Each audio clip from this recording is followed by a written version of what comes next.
Time now for a look at what's making the front pages on the international press, and I'm joined by Elena Casas. Good morning to you, Elena. Good morning, Tom. We're starting with more on that phone hacking scandal that's really shaken News Court to the core. Yes, let's quickly revisit what we were talking about yesterday, which was Gordon Brown. You might remember The Guardian revealed yesterday that The Sun had published a few years ago, well, they had apparently, according to The Guardian, hacked his children's medical records and done a front-page splash about how his son had cystic fibrosis. Gordon Brown gave an emotional interview yesterday saying that was one of the hardest days of his life, and it was impossible for him to deal with them revealing that. The Sun has come out fighting today. If we can have a look at their front page, it says Brown wrong in huge letters, and they're claiming there that he gave them consent to run that story and that he was lying in interviews yesterday when he said that it was a horrible shock to him to hear that. Now, this front page it's attracted a lot of comments on Twitter, calling it, among other things, disgraceful, flabbergasting and jaw-droppingly stupid, along with a lot of other things I can't repeat on TV. So it does seem that the Sun has quite badly misjudged the public mood in Britain by publishing this very defiant front page today. All right, well, that's something we're going to be following with interest. It's not just the papers, though, that are the butt of the anger. The New York Times saying it's actually quite close to the British Prime Minister himself.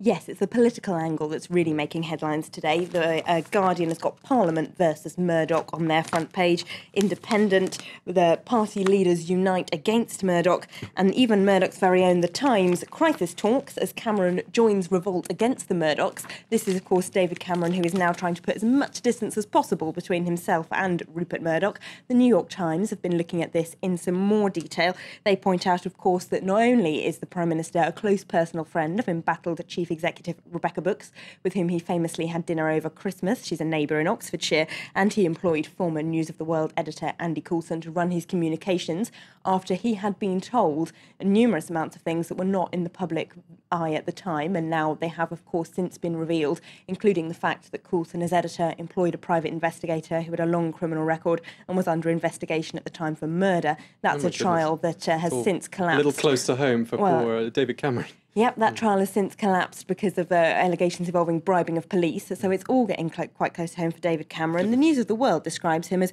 the New York Times describes him as usually the nimblest of politicians and blessed with a Reagan-esque ability to deflect criticism.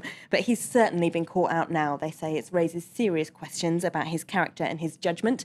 The opposition, Labour, have really seen blood now, they say. Ed Miliband was really going after this angle in Parliament yesterday, saying that unless he can apologise and explain for this hiring of Andy Coulson, then he just won't be credible as Prime Minister. All right, we're going to Egypt now because the International Herald Tribune's picked up a story there about some fresh protests.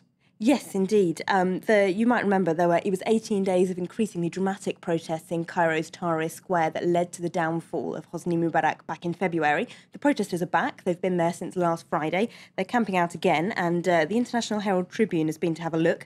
They say their protesters are trying to prove revolution is more than just a moment. It's an ongoing process. It says Tahrir Square has kept up the ebullience of months past with musicians, a cappella poets and rappers, but the unity of purpose, the paper says, has given way to a multiplicity of different demands. Some attack the timing of the elections, some what's going into the new constitution, others the military rulers. So they're finding it hard to agree now that protesters camped out. But the important thing, the paper says, is that politics is now on the lips of every Egyptian. There are debates going on in every cafe that they wouldn't have had before. And the protesters are also seen widely by the public and indeed by the military rulers as having a legitimacy that Egypt's rulers don't quite have. All right, just before we go, a lost masterpiece found in London. Tell us more. Yes, just very quickly. This is a picture that's been found by curators in an auction house. It was last sold in 1956 for £45, and now a keen-eyed curator working at the Royal Academy has discovered it's actually a Leonardo da Vinci worth £120 million. So they've cleaned that picture up, and it's going on show in the Royal Academy today.